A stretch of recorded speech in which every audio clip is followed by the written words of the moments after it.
தூத்துக்குடியில் உள்ள பழமை வாய்ந்த ஜாமியா பள்ளிவாசல் வளாகத்தில் உள்ள முத்துநகர் மகான் ஷேகு நூகு ஒலி அப்பா தர்கா கந்தூரி விழா கொடியேற்றத்துடன் துவங்கியது.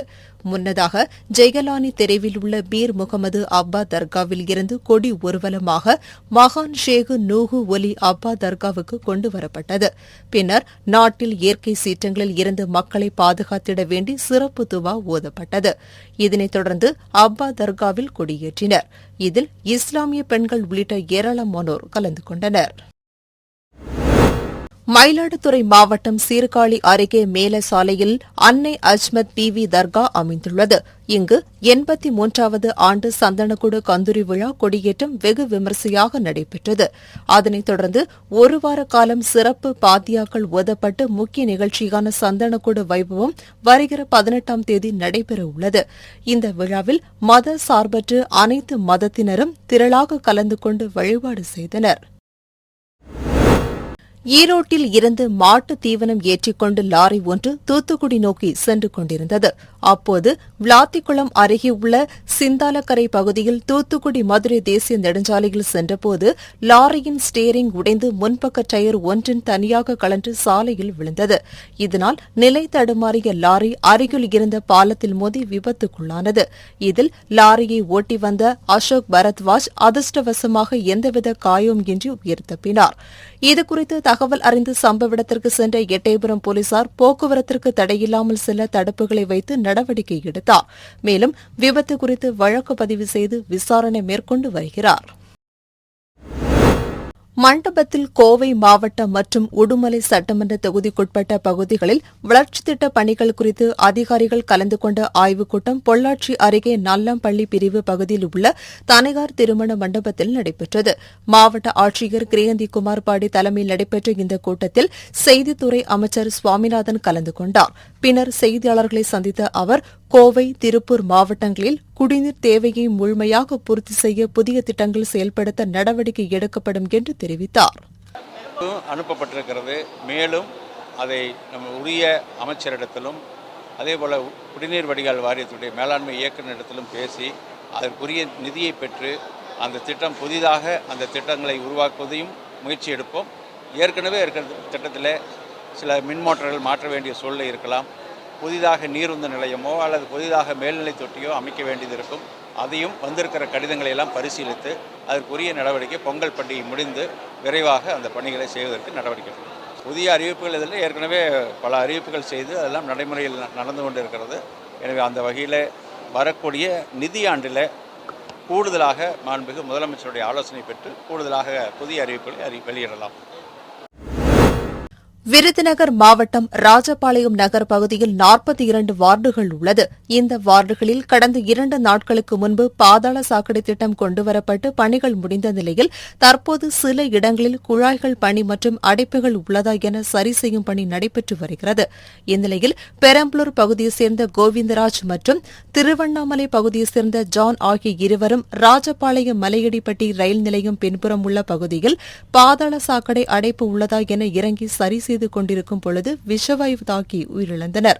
இதுகுறித்து தகவல் அறிந்து சம்பவ இடத்திற்கு சென்ற தீயணைப்புத் துறையினர் இருவரது உடல்களையும் கைப்பற்றி ராஜபாளையம் அரசு மருத்துவமனைக்கு உடற்கூறு ஆய்வுக்காக அனுப்பி வைத்தனர்.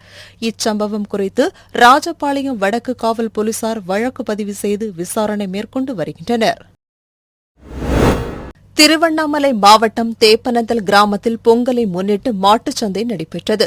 இந்த மாட்டுச் சந்தையில் ஜெர்சி, கலர் நாட்டு மாடு உள்ளிட்டவைகள் விற்பனைக்கு கொண்டுவரப்பட்டன.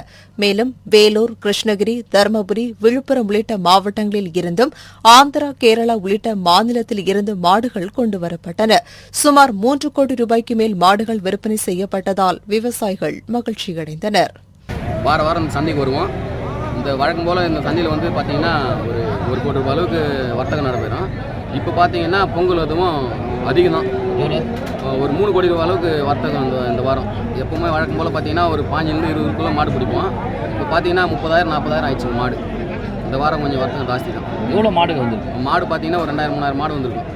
என்னென்ன ஊரில் நீங்கள் வந்து மாடு வாங்கிறதுக்கு வராங்க? பார்த்தீங்கன்னா 100 கிலோமீட்டருக்கு அண்ணாந்து தான் வருவாங்க. இந்த பக்கம் பார்த்தீங்கன்னா ஆந்திராலேருந்து வராங்க, இந்த பக்கம் திருவண்ணாமலேருந்து வராங்க, இந்த பக்கம் நாங்கள் வேலூர்லேருந்து வரோம், குடியாத்துலேருந்து வராங்க. இங்கே வந்து மார்க்கெட்டிங் பரவாயில்ல. பொங்கல் முன்னிட்டு எப்படி இருக்கும்? உங்களுக்கு முன்னிட்டு தாங்க இப்போ வேலை. நான் வியாபாரி, மாட்டு வியாபாரி தான். அரவல் மாடு வாங்குவேன், எல்லா மாடும் வாங்குவேன், வாங்கி விற்பேன். இது 5 மாடு ஓட்டி அந்த விற்றேன், 5 மாடு வாங்கினேன், விற்றேன், வாங்கினேன். இன்றைக்கி ஒரு 5000 ரூபாய் சம்பாரிச்சேன். இந்த சந்தைக்கு வந்து மன திருப்தியோடு இருக்கிறேன். இந்த ஊர் சந்தைக்கு 2 கோடி ரூபாய் வியாபாரம் ஆகுது. சந்தையில் இந்த 2 கோடி ரூபாய் வியாபாரம் ஆகுது. இன்னைக்கு பொங்கலை முன்னிட்டு எப்படி இருந்தது? பொங்கலை முன்னிட்டு நல்ல சந்தை, நல்லா இருந்தது, சிறப்பாக இருந்தது சந்தை. எங்கெங்கேருந்து வராங்க? எல்லாம் கேரளா, மெட்ராஸு, ராணிப்பேட்டை, வேலூர், குடியாத்தம், ஆம்பூர், மொத்தம் சுற்று ஓட்டு பக்கம் வராங்க சந்தை. எவ்வளோ மாடு, என்னென்ன மாடு வருதுங்க? எல்லா மாடும் வருது சார். அரவலேருந்து, எட்டு மாடுலேருந்து, வண்டி மாடுலேருந்து, கழிவுலேருந்து மொத்த மாடும் வருது. மொத்த மாடும் வருது. இந்த சந்தை ஃபேமஸான சந்தை. தூத்துக்குடி மாவட்டம் கோவில்பட்டி அருகே வடக்கு திட்டங்குளத்தை சேர்ந்தவர் பரமசிவம். இவர் விளைநிலத்தில் வீடு மற்றும் தொழுவம் அமைத்து கால்நடைகளை வளர்த்து வருகிறார். இந்நிலையில் நேற்று இரவு வழக்கம்போல் தொழுவத்தில் ஆடுகள், மாடுகள் மற்றும் கோழிகளை அடைத்திருந்தார். இன்று காலையில் மேய்ச்சலுக்காக ஆடுகளை கொண்டு செல்ல தொழுவதற்கு சென்றபோது தெருநாய்கள் கடித்து 5க்கும் மேற்பட்ட ஆடுகள் பரிதாபமாக இறந்து கிடந்தது. மேலும் 10க்கும் மேற்பட்ட ஆடுகளுக்கு காயம் அடைந்தது. இதனையடுத்து தகவல் அறிந்து வந்த கிராம நிர்வாக அலுவலர் சுப்ராஜ் சம்பவ இடத்தை பார்வையிட்டார். அப்போது வடக்கு திட்டக்குளம் பகுதியில் சுற்றித் திரியும் தெரு நாய்களை பிடித்து செல்ல வேண்டும் என அப்பகுதி மக்கள் கோரிக்கை விடுத்தனர். திண்டுக்கல் மாவட்டம் பழனி அடுத்துள்ள மேற்கு தொடர்ச்சி மலை அடிவாரத்தின் கீழ் அமைந்துள்ள பாலாறு, பொருந்தலாறு அணை நீர்பிடிப்பு பகுதியில் பெய்து வரும் தொடர் மழை காரணமாக முழு கொள்ளளவை எட்டியது. இதனையடுத்து அணையில் இருந்து புதிய ஆயக்கட்டு பாசனத்திற்கு தண்ணீர் திறக்கக் கோரி விவசாயிகள் கோரிக்கை விடுத்தனர். இதனையடுத்து முதல்வரின் உத்தரவின் பேரில் பாலாறு, பொருந்தலாறு அணையில் இருந்து புதிய ஆயக்கட்டு கால்வாய்கள் மூலம் பாசனத்திற்கு 100 நாட்களுக்கு 604 மில்லியன் கனஅடி தண்ணீர் திறக்கப்பட்டது. உணவு மற்றும் உணவுப் பொருள் வழங்கல் துறை அமைச்சர் சக்கரபாணி அணையில் இருந்து தண்ணீரை திறந்து வைத்தார். தேசிய சாலை பாதுகாப்பு வாரத்தை ஒட்டி தஞ்சை மாவட்டம் கும்பகோணத்தில் காவல்துறை சார்பில் தலைக்கவசம் குறித்து விழிப்புணர்வு ஏற்படுத்தும் வகையில் காவல்துறை துணை கண்காணிப்பாளர் கீர்த்திவாசன் தலைமையில் விழிப்புணர்வு பேரணி நடைபெற்றது. பாலக்கரையில் தொடங்கிய இந்த விழிப்புணர்வு பேரணியில் கல்லூரி மாணவர்கள் விழிப்புணர்வு பதாகைகளோடு இருசக்கர வாகனங்களில் சென்றனர். இந்த பேரணி மடத்து தெரு, காந்தி பூங்கா, உச்சி பிள்ளையார் கோவில், பழைய மீன் மார்க்கெட் வழியாக சென்று நால்ரோடு கிழக்கு காவல் நிலையத்தில் முடிவடைந்தது. முன்னாள் முதலமைச்சர் கலைஞரின் நூற்றாண்டு விழாவை ஒட்டி புதுக்கோட்டையில் சாலை பாதுகாப்பு மற்றும் ஓட்டுநர்களுக்கான சீட் பெல்ட் அணிவது குறித்து விழிப்புணர்வு பேரணி நடைபெற்றது.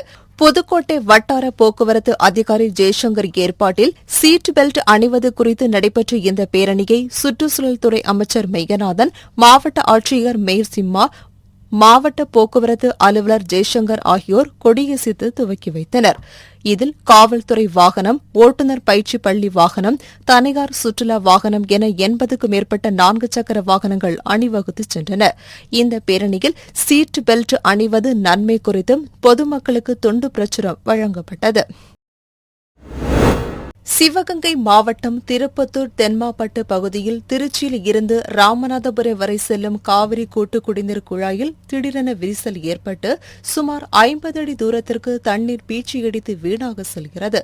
இதனால் 2 சக்கர மற்றும் 4 சக்கர வாகன ஓட்டிகள் மிகவும் சிரமத்திற்கு உள்ளாகி வருகின்றனர். மேலும் உடைப்பு ஏற்பட்டுள்ள இடத்திற்கு அருகில் உயர் அழுத்த மின்கம்பி செல்வதால் மின் விபத்து போன்ற அசம்பாவிதம் எதுவும் ஏற்படுவதற்கு முன்பாக துறை சார்ந்த அதிகாரிகள் துரித நடவடிக்கை மேற்கொண்டு உடனடியாக குழாயின் உடைப்பை சரி செய்ய வேண்டும் என்று சமூக ஆர்வலர்களும் பொதுமக்களும் கோரிக்கை விடுத்துள்ளனர். பொங்கல் பண்டிகைக்காக தூத்துக்குடி மாநகருக்கு மதுரை, தேனி, மேலூர், திண்டுக்கல் உள்ளிட்ட பகுதிகளில் இருந்து கரும்பு வந்துள்ளது. ஆனால் கரும்பு விளைச்சல் குறைவு காரணமாக வரத்து குறைவாக காணப்படுகிறது. இதன் காரணமாக கரும்பு கட்டு 450 முதல் 500 ரூபாய் வரை விற்பனை செய்யப்படுகிறது. பொங்கல் பண்டிகைக்கு சீர்வரிசை கொடுப்பவர்கள் இன்றைய தினம் கரும்பை வாங்கி செல்கின்றனர். இதன் காரணமாக நாளை கரும்பு கட்டு விலை உயரும் என வியாபாரிகள் தெரிவித்தனர். 500 ரூபா போகுது கட்டு. ஆமா, கட்டு 500 ரூபா போகுது. ஆமா, 400ல இருந்து வருது. அந்த கரும்புலாம் அழிஞ்சு போச்சு. இப்போ கரும்பு ரேட்டு கூட இருக்கு. ஆமா, ரேட்டு கூட இருக்கு. 500 ரூபா போகுது கட்டு. 500 ரூபா போகுது கட்டு. வேலூர்ல இருந்து வருது. வேலூர், தேனி, திண்டுக்கல், திண்டுக்கல், மதுரை, மானூர் இங்கிருந்து வருது. மானூர் இருந்து வருது. ஆமா, ரேட்டு நாளைக்கு கூடலாம். இன்னைக்கு 500 ரூபா போகுது, நாளைக்கு கூடலாம். ஆமா, நாகமலை. விருதுநகர் மாவட்டம் நரிக்குடி அருகே உள்ள நாளூர் பகுதியைச் சேர்ந்தவர் தனுஷ்கோடி. இவர் இன்று காலை நரிக்குடி அருகே உள்ள கண்டுகொண்டான் மாணிக்கம் பகுதிக்கு விவசாய பணிக்கு செல்வதற்காக கட்லாங்குளம் சீனிமடை பகுதியில் இருந்து 10க்கும் மேற்பட்ட பெண்களை டாடா ஏஸ் சரக்கு வாகனத்தில் ஏற்றிக்கொண்டு நரிக்குடி திருப்புவனம் சாலையில் சென்று கொண்டிருந்தார். அப்போது ஆண்டுகொண்டான் அருகே சாலை ஓர வளைவில் சென்றபோது டாடா ஏஸ் சரக்கு வாகனம் நிலை தடுமாறி சாலை ஓர பள்ளத்தில் தலைக்குப்புற கவிழ்ந்து விபத்துக்குள்ளானது. வாகனத்தில் வந்த 11 பெண்கள் படுகாயம் அடைந்தனர். இதனையடுத்து தகவல் அறிந்து சம்பவ இடத்திற்கு விரைந்து சென்ற நரிக்குடி போலீசார் காயமடைந்த அனைவரையும் மீட்டு 108 ஆம்புலன்ஸ் மூலம் திருச்சுழி அருப்புக்கோட்டை அரசு மருத்துவமனைக்கு அனுப்பி வைத்தனர்.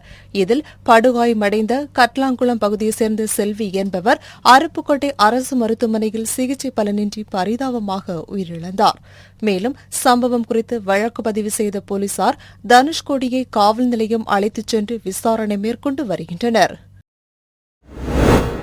சுவாமி விவேகானந்தரின் 161வது பிறந்த நாளை முன்னிட்டு சென்னை கொளத்தூர் பகுதியில் தனியார் அறக்கட்டளையின் தலைவர் சுரேஷ் ஏற்பாட்டில் இளம் குரல் விவேகானந்தர் விருது வழங்கும் நிகழ்ச்சி நடைபெற்றது.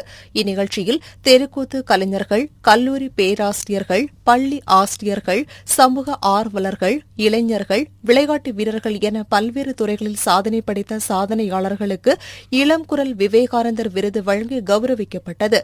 இதில் சிறப்பு அழைப்பாளராக சமூக சேவகர் கோபாலகிருஷ்ணன், மருத்துவ சேவகர் டாக்டர் நரேஷ்குமார் உள்ளிட்டோர் கலந்து கொண்டு விருதுகளை வழங்கினர்.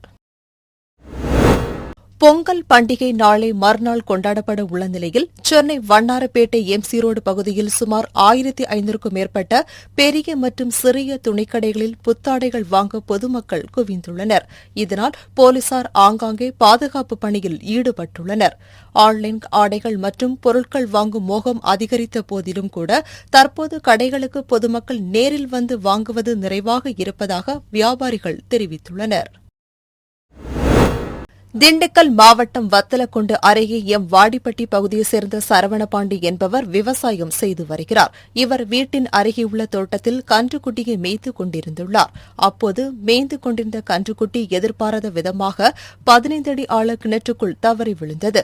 இதுகுறித்து அளிக்கப்பட்ட தகவலின் பேரில் சம்பவ இடத்திற்கு சென்ற தீயணைப்புத் துறையினர் ஊர் பொதுமக்களுடன் இணைந்து கன்றுக்குட்டியை உயிருடன் மீட்டு உரிமையாளர் சரவணபாண்டியிடம் ஒப்படைத்தனர்.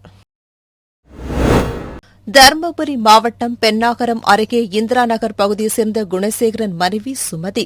கணவரை பிரிந்து வந்த இவர் அரசு மருத்துவமனையில் காசநோய் பிரிவில் தற்காலிக கிராமப்புற உதவியாளராக பணிபுரிந்து வந்துள்ளார். இவர் மட்டும் வீட்டில் தனியாக இருந்து வந்த நிலையில் கைகள் கட்டப்பட்டு தலையின் பின்பக்கத்தில் அடிபட்டு உடலில் வெட்டு காயங்களுடன் மர்மமான முறையில் இறந்து கிடந்தார். இதுகுறித்து தகவல் அறிந்து சம்பவ இடத்திற்கு சென்ற போலீசார் தடயவில் துறை மற்றும் மோப்பநாயை வரவழைத்து விசாரணை செய்தனர். இதனைத் தொடர்ந்து மாவட்ட காவல் கண்காணிப்பாளர் ஸ்டீபன் இயேசுபாதம், பென்னாகரம் துணை காவல் கண்காணிப்பாளர் மகாலட்சுமி உள்ளிட்டோர் நேரில் சென்று ஆய்வு மேற்கொண்டனர். வீட்டில் தனியாக இருந்த பெண்ணின் கைகள் கட்டப்பட்டு மர்ம நபர்களால் கொலை செய்யப்பட்ட சம்பவம் அப்பகுதியில் பரபரப்பை ஏற்படுத்தியது. கடலூர் மாவட்டம் ஆல்பேட்டை சோதனைச் சாவடியில் பொங்கல் பண்டிகையை முன்னிட்டு மது பாட்டில் கடத்தப்படுகிறதா என போலீசார் தீவிர சோதனை மேற்கொண்டு வந்தனர். அப்போது பேருந்துகள் மற்றும் இருசக்கர வாகனங்களில் மது கடத்தியவர்களிடம் இருந்து மது பாட்டில்கள் மற்றும் 100கணக்கான சாராய பாட்டில்களை பறிமுதல் செய்து அழித்தனா்.